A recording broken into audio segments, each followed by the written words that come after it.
Hi, I'm Mara Webster with In Creative Company, and today I'm so delighted to be joined by creator, writer, and executive producer of Dollface, Jordan Weiss.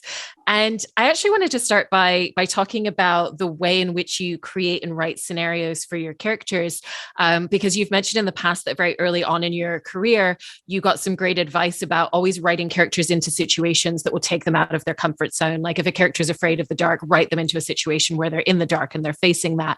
And I feel like this show is such a great example of that, not only with Jules, but with the rest of the core group. And so when you were looking at season 2 and where you wanted to take the characters this season, how were you kind of approaching figuring out, well, what are their comfort level zones and how are we going to push them each individually outside of that?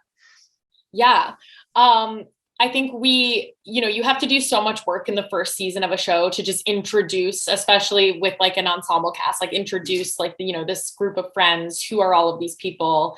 And so it was really fun to get to, in a second season, take what we set up in season 1 and kind of turn it on its head with a lot of the girls. So Izzy being the most insecure character, let's put her in a situation that you would not typically associate with someone who's really insecure and give her this like awesome, amazing boyfriend and see how her insecurities that were really present in season 1 are actually more challenged by a good thing finally happening to her rather than something happening that sort of feeds into what her insecurity is telling her, which is, oh, you're not good enough. You'll never be with someone. And yes, sort of same with Brenda Song's character, Madison. She's so high functioning. She is sort of this, perfect, smart, like really hardworking, incredibly driven character. Let's see what happens when she kind of gets like thrown off the horse and gets totally off her path. And then with Jules, Jules is being obviously pushed really out of her comfort zone all of season 1 in diving into her friendships and relationships with other women. And so we really wanted to turn that attention for Jules onto herself and kind of dive into the ways that she is even uncomfortable with her relationship with herself as, a woman and a person and figuring out what she wants. And then Stella, I loved the evolution where we took her at the end of season 1 of kind of finally figuring out that she wanted to be applying herself a bit more and being taken a bit more seriously and going to business school. But her character was one that like I loved so much, that she was this fun loving party girl, that I was like, we have to watch her character go through this journey where she finds a way to marry who she is and sort of like where we took her at the end of the first season. And I think with what her job is in the second season, I think we did that. Yeah. And what's so great is with having these 4 characters where you can really play them off one another as well, is the fact that you can have one character kind of going in a certain direction and that has an effect on all of the others. And so are you always thinking as well about the reaction to an action? So like with Jules, it was that she needed to kind of show up for herself a little bit more. And then you have Madison on the opposite end of the spectrum where she needs to become a little bit less constricted. So there's kind of that movement in the same direction for both of those characters at the same time towards the middle. 100%. That was definitely intentional. I think it was a really beautiful thing for their friendship and for, some of my real life friendships, when the thing that you really need to learn can be found in a friend. And I think that, Madison needed to learn to let go a little bit more and Jules needed to learn to take the reins. And so having that answer be found in your best friend and you guys coming more towards each other's journeys to meet in the middle, I thought was a really kind of beautiful way to do both of their arcs and kind of keep them very connected, because they are, they're best friends, but also even just like more this, not so much in the show, but just in like my brain, I have always felt like Jules and Madison are sort of the 2 halves of my personality. I always love when people watch the show and they're like, oh, I'm a Stella mixed with Izzy, or I'm a this one and this one. And so, at this point, I can find things about all of the characters that I relate to. But when I first wrote it, it did really feel like I used to say that Madison was how people saw me and Jules was how I saw myself.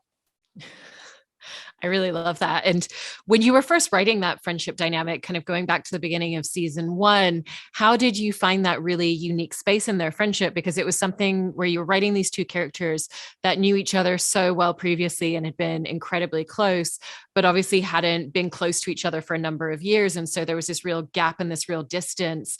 And yet you wrote it in such a beautiful way that really honored both of those sides of what that dynamic was as they kind of came back together and rekindled. Yeah, this is never a show where I want any of these women to be villains, but at the same time, like I want it to be a show where like the characters are allowed to like mess up and are allowed to have been a bad friend or made a bad decision or done something wrong, and then they talk about it and work it out, because that's how like actual friendships are. Like none of my friends are villains, but also none of them are perfect, and we do drive each other crazy. And I don't think there's anything wrong with showing all the very like real shades of that within female friendships. And I think it is part of what I set out to do in making a show about women and their friends that felt as nuanced as we get with like relationships, because in a rom-com, if people are fighting and then they get back together in the end, you are willing to go on that ride. Whereas sometimes I feel like in the media I was watching with Friends, it's like as soon as someone does something wrong as a friend, you're like, well, that girl is now the villain of this story. I also feel like that idea of the different shades is also really true in terms of self-awareness for these characters. And there's moments where they have blind spots within themselves and they don't see certain behaviors that they're exhibiting or certain kind of things that they're falling back on within themselves. And yet you also allow them to have those journeys of self-reflection and self-awareness. And it feels like in the second season, there's a lot more in the direction of self-awareness because they're starting to grow as characters, both in terms of who they are as characters, but also just age-wise, that naturally brings that forth. And what are some of the spaces in which you really wanted to have more of that self-awareness? Because I think Izzy is such a great example of that in this season, when she steps back from a relationship because she realizes that she needs to do work on herself before she can be a partner to someone. Yeah, I think that that kind of self-sabotage as the thing that causes friendships, but in this case specifically a romantic relationship to implode, is something that I have been through, that so many of my friends have been through, that I think is actually way more common than like, I got dumped out of nowhere, I got cheated on, like that. But that also happens. But I just know so many of my friends and I, we were just our own worst enemy with in especially in our early 20s, where your relationship with yourself and not feeling good enough and worrying, and it's like this self-fulfilling prophecy. Like I think I convinced a boyfriend to break up with me once because I just asked him so many times if he was going to, and it was like, well, I wasn't before, but now if you're on the 300th ask, maybe we should take time because there's something going on with you.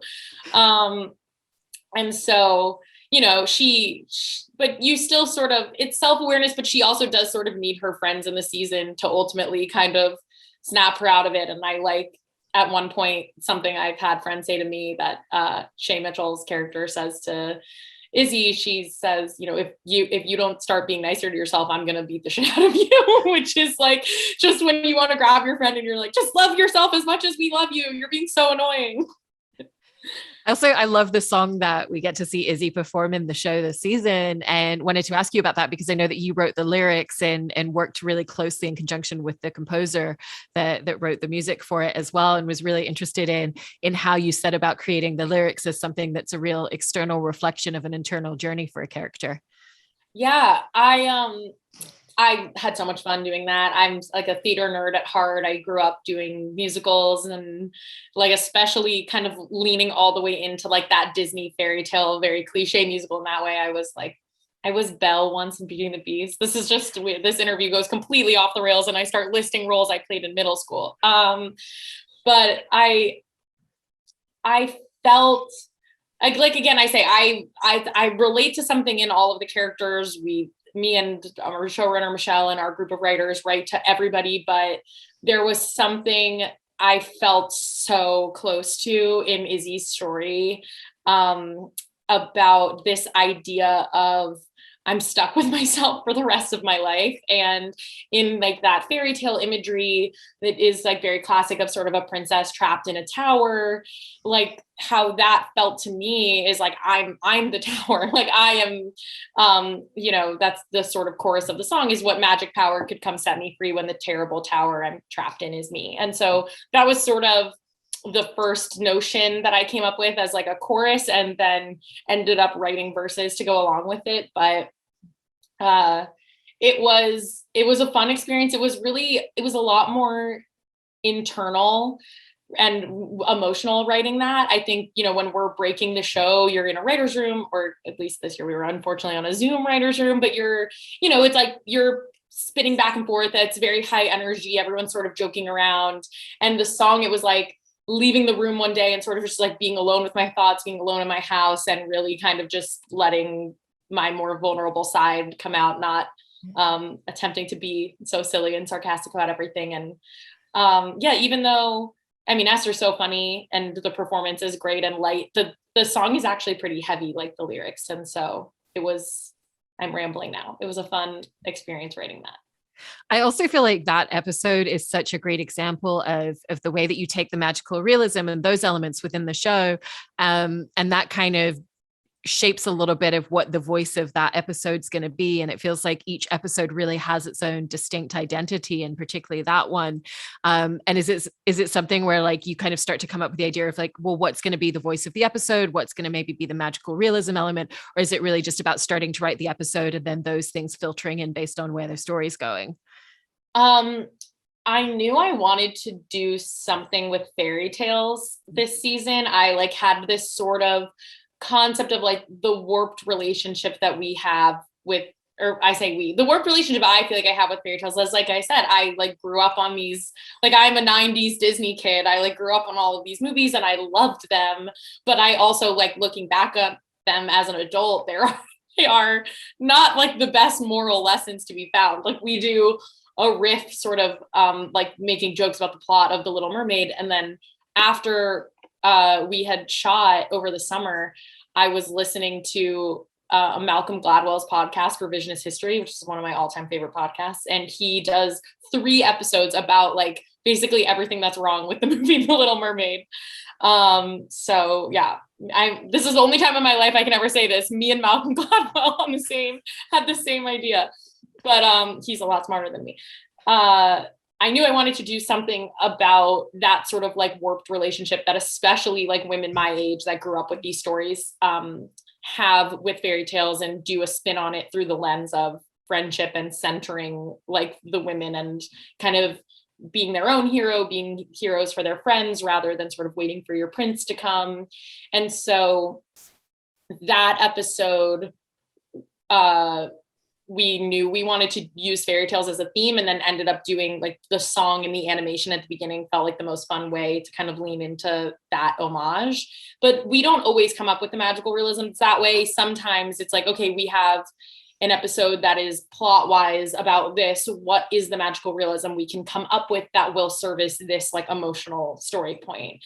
And other times they're more evergreen, where like the idea of her being in a focus group is just an idea that I had like for a while that we didn't get to use in season 1. That I was like, oh, let's find a place that it fits in season 2. And thinking back to the experience of first starting to watch the show in season 1, what's great is that those magical realism moments, even at the very beginning, it never took you out of the story. It just always felt like a completely natural flow to the way that we were watching the show. Was that easy to find those transitions in and out of it early on, where you really had to kind of introduce that concept to the audience and really have them come on the journey with you? We always have the magical realism come in at moments of, I always say this, but it's moments of emotional intensity, like emotional high points for Jules, when she's like peaked, stressed out about a problem, of being in one of those points in a story where a character comes to, what am I going to do about this like curveball I've been thrown? How am I going to handle the situation? That is a lot of the times when the magical realisms come up. So I feel like having them track very well with the emotional high points of an episode helps them feel more natural, because they come in when you would expect them to, if that makes sense, as opposed to just like popping up when you had no idea. Oh, she just was sitting there and all of a sudden there's like a talking cat. It's when she's like upset about something, or worried about something. And then in terms of the style, I mean, our pilot director in season 1 was a guy named Matt Spicer, who's really brilliant. And I definitely feel like him and I had a lot of the same references. Like we talked about Charlie Kaufman, we talked about like some Spike Jonze, like just people who are really like masters of sort of grounded surrealism, in terms of inspiration points for this. I love the way that they did magical realism in Ally McBeal. And so I feel like we were really on the same page as that. And so that style that he kind of helped establish in the pilot has, carried on. And, Nisha Ganatra and a bunch of amazing directors that we had in season 2 kind of as well, like putting their own spin on it. And then obviously with the fact that in this season, there's kind of been a little bit more space to open up those scenes and those moments as well, because you can bring the other characters into it more now, because like you said, it's about a moment of emotional turmoil, usually stemming from Jules, but the other characters are kind of aware of those things and they're in on the conversation and the dialogue with her as a character as well. So did that really open up the scope creatively in terms of what you felt like you could do with those moments this season? Yeah, there was a lot of conversation about like, oh, who can see the cat lady? But the cat lady's not real. And Jules never even really acknowledges like, oh my God, I'm talking to a cat. So it felt like we can kind of bring the other girls in a very like fluid, like not acknowledged way to sort of pull them in. And for me, that was indicative of when you are so close with your friends at a certain point, they are well versed with your neuroses. And we wanted it to be an evolution from season 1 to show that the girls had gotten closer. But no, I at no point was I interested in writing a scene where they all sit down and talk about the fact that they're having like a shared fever dream of a cat. Like that's, the cat lady's not really there. And, kind of infamously, the series started from a writing sample. And so then once people were interested in developing it, with the production team that you ended up working with, you had to kind of very quickly conceptualize episode outlines, and it sounds like the entire process going into the first season was very like fast and furious and like, okay, this is what we're doing now. Now we're shaping this bit. Now we're stepping into this, because it was such a fast train that you jumped into. And with the second season, what was kind of the difference for you in how you approached that time before you went into pre-production even, and the types of things that you really wanted to be able to figure out creatively with that extra time that you had? Well, the extra time between seasons, there was this global pandemic happening. I don't know if anyone else watching this was part of that. So it was really interesting where it was like there was more time to come up with stuff, but also the world was changing so quickly. And so the ideas of where do we want to start these characters and what is going to make sense for what the world looks like by the time we are able to go and shoot this was like a moving target. So that was definitely an added challenge. And ultimately, to be a glass half full person about the global pandemic, I suppose. I do think that being able to like have a time jump happen in the show for the characters and sort of use the pandemic and the way that we all had felt like lost time and use that as a way to start their stories in season 2 was, I think a way of making kind of lemonade out of lemons. It didn't feel, I couldn't picture people tuning in like years later to watch a season that had picked up like 5 minutes after season 1 ended. That just didn't make sense to me. Yeah, no, and I really loved that structure with the characters, and it allowed a lot of growth. And with this season as well, you've been working with Michelle Nader, who's the showrunner for season 2. And it's great as well because she comes from working with Kat Dennings a lot extensively in the past as well. And I love the way that you describe that relationship and that collaboration with her, in really seeing her as a mentor as well, which is such a fantastic space to be in, where you're collaborating as peers, but you're also learning from someone. And so what are the ways in which you're really kind of tuning into what she's doing, watching what she's doing, and being able to learn from her at the same time as collaborating as peers together on this project? Oh, she's such an excellent leader. Michelle perfectly oscillates between those two priorities in a way that I don't think you could necessarily learn by having someone explain it to you. It's something you really just have to be observing and shadowing. And I feel really lucky that I was in the position to be shadowing her this season. And I mean, I'm pulling this off my desk. I love her so much. This is a doodle I made of the two of us.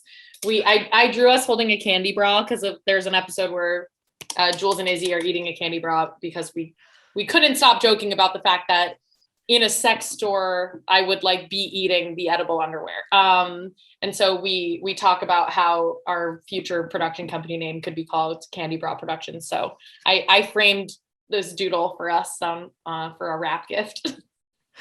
I love that so much. I also feel like I've heard you mention that for this season, you had a really strong idea of what the opening and what the final moment of the season was going to be. And so then structurally, what's that process and that journey of just figuring out, well, we know what point A is, we know what point B is, and then how's that trajectory going to be for each of these characters, both individually and collectively, to get there? Well, Michelle really liked this. She had this really clear, in our first conversation, the scene, am I allowed to give spoilers? I hope people watching this interview have seen the show. She pitched the scene that's in the finale where Jules is sort of running after someone, and then you realize it's actually herself, and having this sort of confrontation that's about her getting to more of like her authentic self and letting go of the old her. That was, a scene that Michelle pitched of like, what a cool way to use this magical realism device that this show gets to play with, to have a character sort of like confront and let go of their old self. And her sort of the imagery that she was talking about of someone like chasing someone made me think of chasing someone through an airport.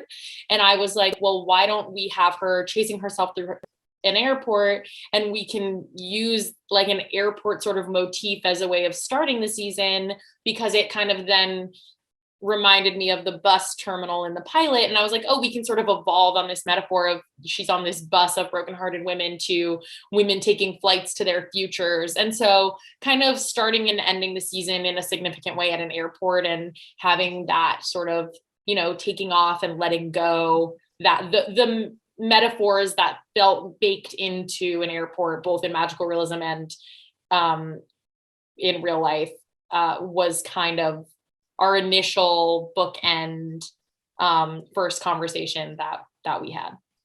Yeah. And, that airport moment as well starts with the idea that she's initially going after Celeste, and it's a professional thing that she's trying to pursue. And I love the way that you've written that character, because it's something where she's not a perfect boss. She's not a perfect mentor. She's not a perfect friend to these women, but there's times where she really shows up for them as well. And, it's like promoting Jules, kind of giving her that sense of self-worth and validation and seeing something in her. And we get the sense towards the end of the season that she's starting to see that in Izzy, and there's going to be a trajectory there. And sometimes she does say and do the wrong things. And there's also the hilarious moment where she's very true to herself, where she doesn't want to hug Jules, even though she's proud of her. It's like by not hugging her and not getting mad, that's her expression of, I'm really proud of you. And how are some of the ways in which you feel like you've gotten to really use her as a character who expresses herself very differently, and lives a lot very much in that central gray area all at the same time? I mean, I love Malin so much. She's absolutely one of my favorite performers that we get to work with on the show. And she's just so brilliant. And I think I like ruin every take by laughing. She just has that character really, really cracks me up. But no, I think, that moment where she doesn't hug Jules, I don't think Jules is necessarily like a super touchy person in that way either. And so I kind of like, Michelle and I like loved that. We wrote that episode together of like, that feels like where they would have common ground of like both being relieved they don't have to hug and do the thing. But yeah, I think that, Celeste had this terrible thing happen to her in season 1, finding out that her husband was having an affair. And I wanted to let her be upset about that and see the way that she dealt with it in season 2, while also like not just going for the low hanging fruit of like, these women are fighting over a guy, and try to see, I think, a little bit more realistically how someone in her position who is, more mature and in a different phase of her life than these girls who she does see as people who she is a mentor to and someone they all look up to. Like, I don't know if a lot of people remember this, but Madison was obsessed with Celeste. Like she comes in episode 4 of the first season and helps them out on a womb project, and they briefly meet. And she like says, I've watched your TED Talk and I've listened to you on podcasts and I so look up to you. So I think Celeste, knowing the sort of power that she has, especially to someone like Madison, and choosing to find that like common ground with her rather than blaming her for anything that happened, was the message that we wanted to put out there in doing a story where there was, 2 women involved with the same man. Yeah. And you were talking a little bit before about, that collaboration and working with the director on the first episode and really finding those moments of magical realism, and this season you've had an all-female director team. And so I was interested in, when you're in the writer's room and working with the rest of the team, how specific you want to start getting in terms of creating and shaping some of the visual details versus where it's really about kind of having an idea of certain essences and then working closely with the directors once they come on for their episode. All of the directors bring so much. And I think they make us look good. They elevate, we write something and they elevate it and they make it even better than it was. But I can think of an example. Alethea Jones, she's directed episodes in both season 1 and season 2. She was directing episode 8, which is like the magical realism in the opening is like the improv troupe that are sort of Jules's neuroses of like not calling her mom back as like an improv game of like who in her family could be dead. That is a playbook straight out of my brain. I always think if I have more than one missed call from my mom, I assume that someone has passed away. But I wrote the improv scene, and I wrote it with Liz Alvarenly, who I wrote that episode with. And we like knew the game of the scene, but we didn't exactly know how we would get into like, the girls are sort of talking before and then suddenly they're there. And Alethea had such a cool like visual way of doing that transition where we like actually put part of the curtain in Jules's kitchen set and shot it and then moved to where the improv stage was, so that it really looked like it was all happening in one fluid motion with like a camera trick. And so I don't know if that's an example of what you were talking about, but that the sort of way, I just love when the transitions feel really seamless rather than like, and now we're like poofing to this magical fantasy, like where it kind of feels like they're all just walking into it. Like, I was just going to reference Birdman, how that movie's all in one take. This is not at all like Birdman, but I think someone watching this maybe gets what I'm trying to say.